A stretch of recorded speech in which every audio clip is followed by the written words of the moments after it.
अभिमन्यु और गौरव दोनों दोस्त थे और गरीब परिवार से थे। पढ़ाई कंप्लीट होने के बाद भी उन दोनों को कोई नौकरी नहीं मिल रही थी और एक दिन उन दोनों को पालमपुर शहर में आखिरकार नौकरी मिल गई।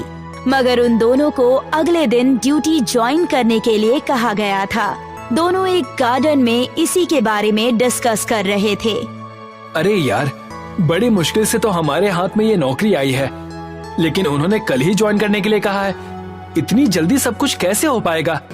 वही तो मैं सोच रहा हूँ यार, अनजान शहर में इतनी जल्दी हमें रहने का ठिकाना कहाँ मिलेगा? हाँ यार, अगर हमने कल से ड्यूटी ज्वाइन कर भी ली तो हम लोग रहेंगे कहाँ? मेरी तो कुछ समझ में नहीं आ रहा। और हमारे हालात तो इतने बुरे हैं ना कि हम इसे इग्नोर भी नहीं कर सकते। वो दोनों आपस में बातें कर ही रहे थे कि तभी उनका पड़ोसी अम्बे उनके करीब आकर खड़ा हो गया। मैंने सुना है तुम दोनों को पालमपुर में कोई नौकरी मिल गई है। सही सुना है, लेकिन हम दोनों ये सोच सोच कर परेशान हैं कि इतनी जल्दी हमें वहाँ पर रहने का ठिकाना कैसे मिलेगा। अभिमन्यु की बात सुनकर अम्बे किसी गहरी सोच में डूब गया। कुछ देर बाद वो उन दोनों की ओर देखकर बोला, पालमपुर बस स्टैंड के नजदीक बिलुआ नाम का एक मोहल्ला पड़ता है। वहाँ पर एक मकान है, तुम दोनों को वहाँ एक कमरा मिल सकता है। लेकिन कैसे? उस मकान के मालिक का नाम डिकोस्टा है, वो गरीब। इतना कहकर अम्बे वहाँ से चला गया। वो दोनों उसी शाम पालनपुर शहर के लिए रवाना हो गए। बस ने 5 घंटे बाद रात के 11:30 बजे के समय उन दोनों को पालमपुर बस स्टैंड पर उतार दिया। वो दोनों अकेले उस बस स्टैंड पर इधर उधर ऑटो या रिक्शा के लिए नजरें दौड़ा रहे थे। कमाल है यार गौरव, यहाँ तो रात के 11:30 बजे ही सन्नाटा पड़ा है। हाँ यार, मुझे तो दूर दूर तक कोई इंसान भी नजर नहीं आ रहा। तभी उन दोनों ने देखा कि एक व्यक्ति बड़ी स्पीड से अपनी साइकिल लेकर वहाँ से चला जा रहा था। गौरव और अभिमन्यु को देखकर उसने तुरंत अपनी साइकिल रोक दी। लगता है शहर में तुम दोनों नए हो। आपने बिल्कुल सही कहा। दरअसल हमें बिलुआ मोहल्ले में जाना है, मगर हमें यहाँ पर दूर दूर तक कोई रिक्शा या ऑटो नजर ही नहीं आ रहा। बिलुआ का नाम सुनते ही उस व्यक्ति के चेहरे पर खौफ लहराने लगे। अचानक उस व्यक्ति का चेहरा डर से पीला पड़ गया।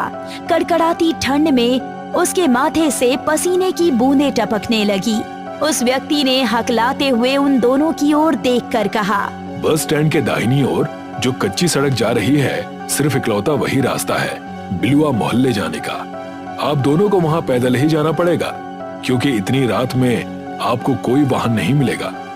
इतना कहकर वो बड़ी फुर्ती से साइकिल दौड़ाकर वहाँ से चला गया। गौरव और अभिमन्यु दोनों बेहद थके हुए थे। वो दोनों वहाँ से पैदल उस कच्चे रास्ते की ओर चल पड़े। अबे कितनी दूर और चलना पड़ेगा? तभी उन दोनों को दूर से जलती हुई एक रोशनी नजर आई। लगता है अम्बे ने हमें उसी घर का पता बताया था। हाँ शायद। कुछ ही देर में वो दोनों एक पुराने मकान के सामने खड़े हुए थे और उसे गौर से देख रहे थे, लेकिन वहाँ आसपास कोई दूसरे मकान का नामो निशान तक नहीं था। गौरव, मुझे तो बड़ा अजीब सा लग रहा है यार। यहाँ पर तो इस मकान के अलावा कोई और दूसरा मकान नजर नहीं आ रहा। हमें कौन सी पिकनिक मनानी है? हमें तो सिर्फ कुछ वक्त काटना है।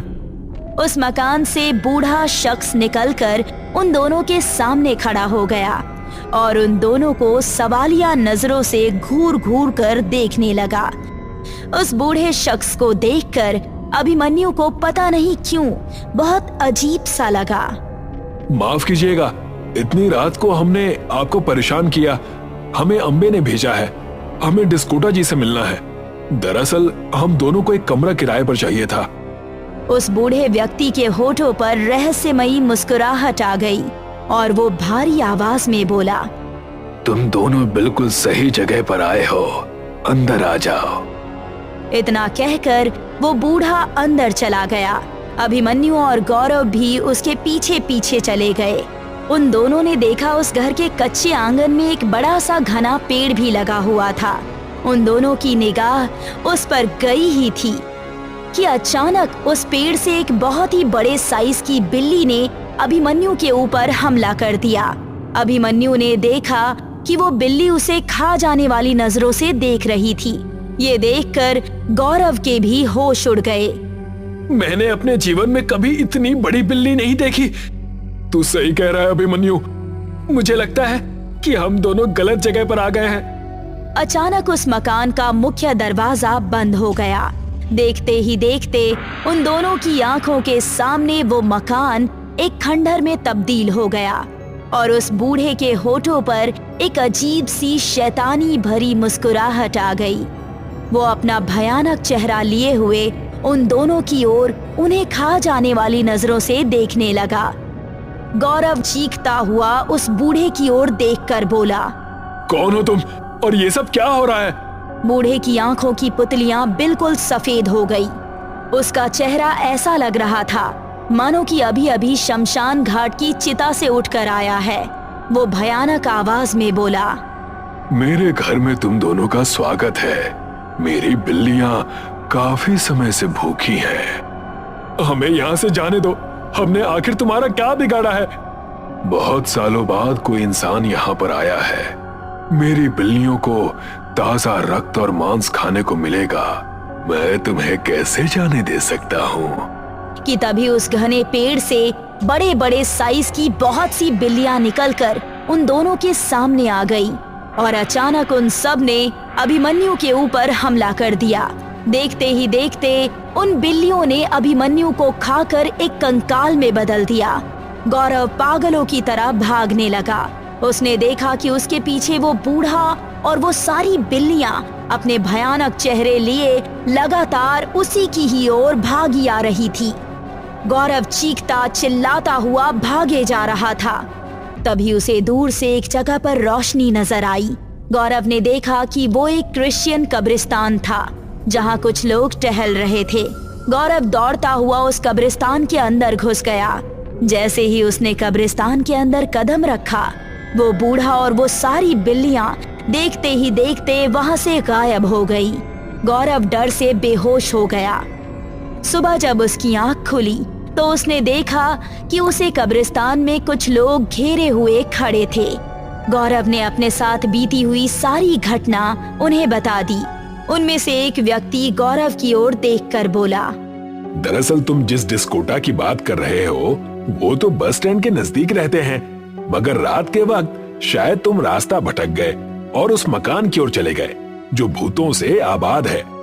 मैं आपकी बात का मतलब नहीं समझा। दरअसल सालों पहले उस मकान में डिस्कोटा नाम का एक शैतान का पुजारी रहता था। उसे बिल्लियां पालने का बहुत शौक था। कहते हैं कि उन बिल्लियों के रूप में वो सब खून चूसने वाले प्रेत थे। डिस्कोटा की मौत के बाद इस इलाके में लोगों की लाशें बुरी अवस्था में मिलने लगी।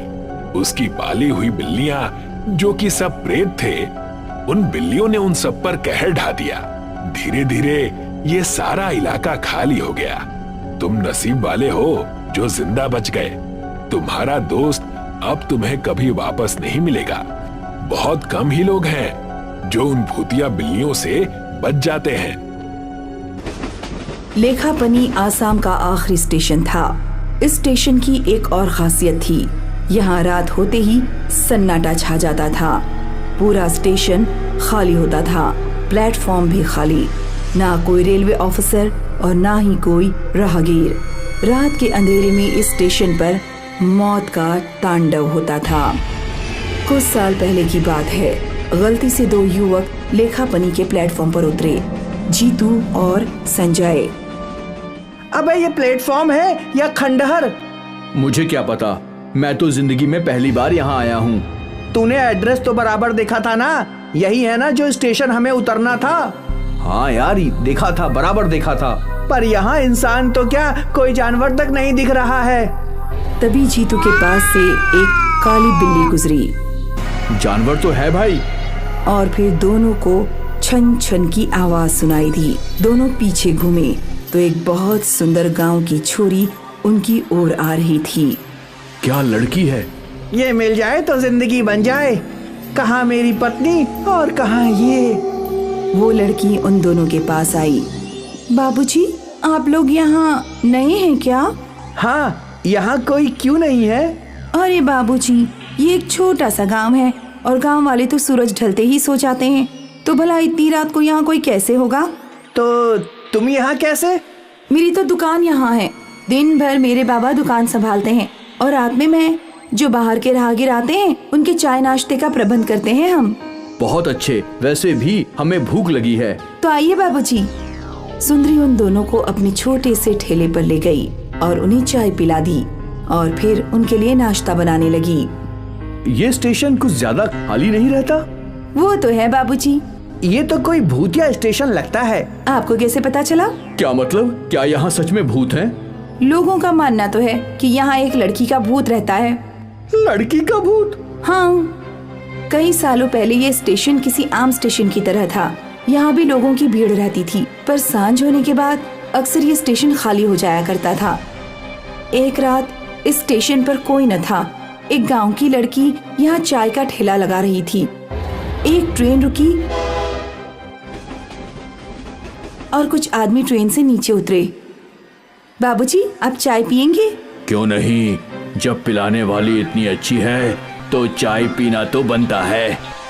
आप बैठिए, मैं चाय बनाती हूँ। क्या लड़की है ना, कमाल है।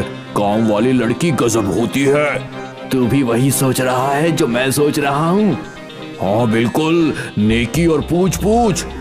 वो बेचारी गांव वाली चाय बनाती रही और वो आदमी हवस से उसे घूरते रहे। उन आदमियों ने उस लड़की को पकड़ लिया, दूसरे ने हाथ और तीसरे ने उसका मुंह बंद कर दिया। वो तीनों उसकी इज्जत लूटने की कोशिश करने लगे। लड़की ने अपनी पूरी ताकत लगाई और किसी तरह उन तीनों को धक्का देकर भागने लगी। वो भागते भागते रेल की पटरी पर कूद गई। उन दरिंदों ने उसका पीछा तब भी नहीं छोड़ा।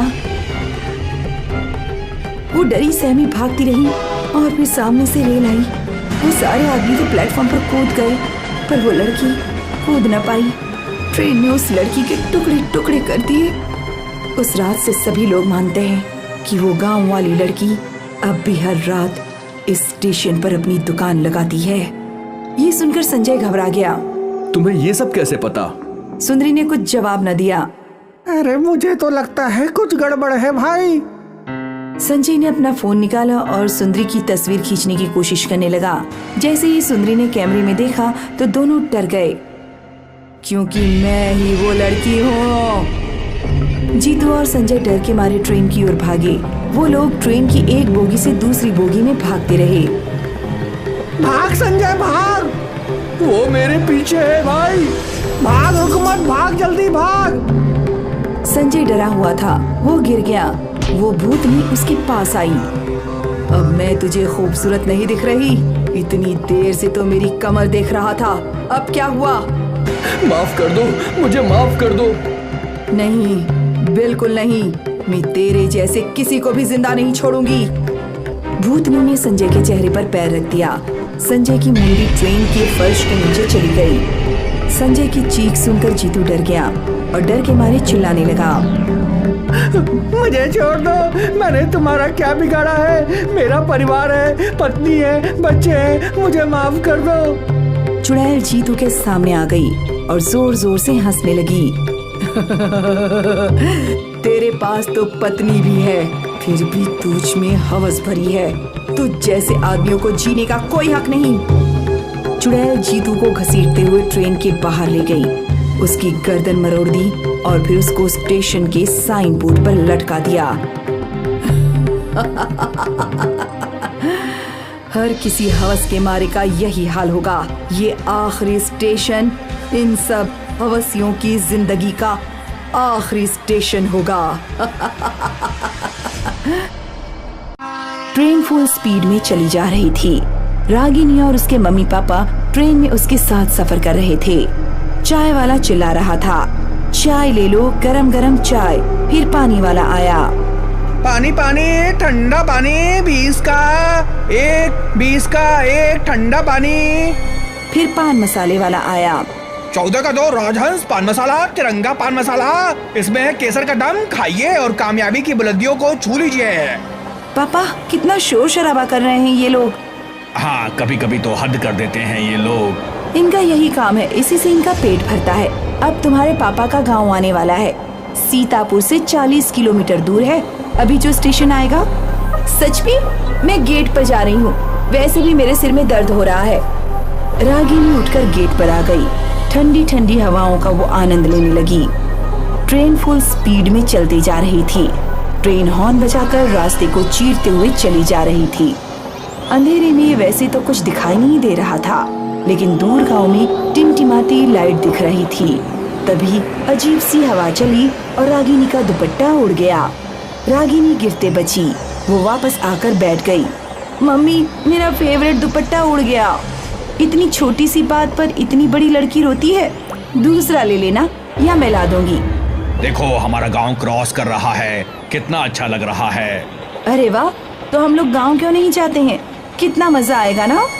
अब यहाँ कोई नहीं रहता, तुम्हारे दादा दादी सब भगवान के पास चले गए, इसलिए हम सब लोग शहर चले गए। रागिनी अपने घर पहुंची और अपने रूम में चली गई। बैग अपने कमरे में रखा। उसका मोबाइल नीचे गिर गया। वो उठाने झुकी तो बेड के नीचे उसका दुपट्टा दिखा। वो चौंक गई कि ये दुपट्टा ट्रेन में उड़ गया था। वो यहाँ कैसे आ गया? उसने तुरंत ही उसे उठाया और अपने कंधे पर लेकर आईने में देखने लगी। उसके पीछे एक भूत खड़ी दिखी और वो हंस रही थी। उसकी लाल लाल आँखें, बिखरे बाल देखने के बाद रागिनी डर गई और चीखने ही वाली थी कि उसके मुंह पर भूतनी ने हाथ रख दिया। वो बेहोश हो गई। रात के 12 बज चुके थे। रागिनी के मम्मी पापा सो रहे थे। धीरे धीरे दरवाजा खुला। रागिनी के हाथ में चाकू था। धीरे धीरे आगे बढ़ने लगी। पापा के पास आकर वो दांत पीसने लगी और उसका चेहरा लाल होकर चुड़ैल बन गया। चुड़ैल ने चाकू ऊपर की तरफ उठाया और राजेंद्र बाबू को मारने ही वाली थी कि राजेंद्र बाबू की नींद खुल गई। वो बेड से नीचे गिर गए। चाकू बेड पर ही फंस गया। मैं तुमको जिंदा नहीं छोड़ूंगी, तुम सबको मार डालूंगी। रागिनी की माँ ने रागिनी को जोर से पकड़ा और 2 थप्पड़ दिए।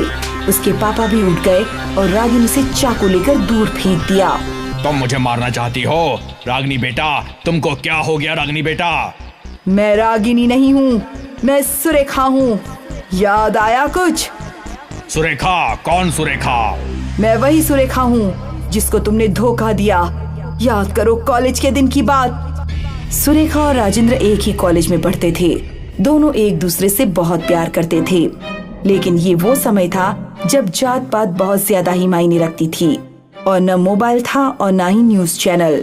सुरेखा, हम दोनों के प्यार को क्या हो गया? मम्मी पापा मानेंगे क्या?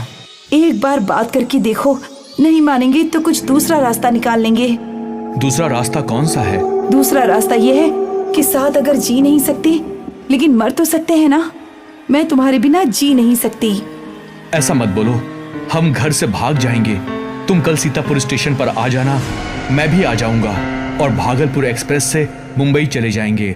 वहाँ कोई हमें रोकने टोकने वाला नहीं होगा। ठीक है, तुम सही समय पर आ जाना। सुरेखा सुबह सुबह आ गई और राजेंद्र का इंतजार करने लगी। सुबह से शाम हो गई, लेकिन राजेंद्र नहीं आया।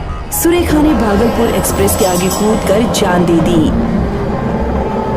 लेकिन तुम नहीं आए और मैं उस स्टेशन पर आज तक तुम्हारा इंतजार कर रही थी। मुझे लगा तुम कभी नहीं आओगे, लेकिन आज आ ही गए। तुमको पता है मैं क्यों नहीं आया? क्योंकि तुम धोखेबाज हो।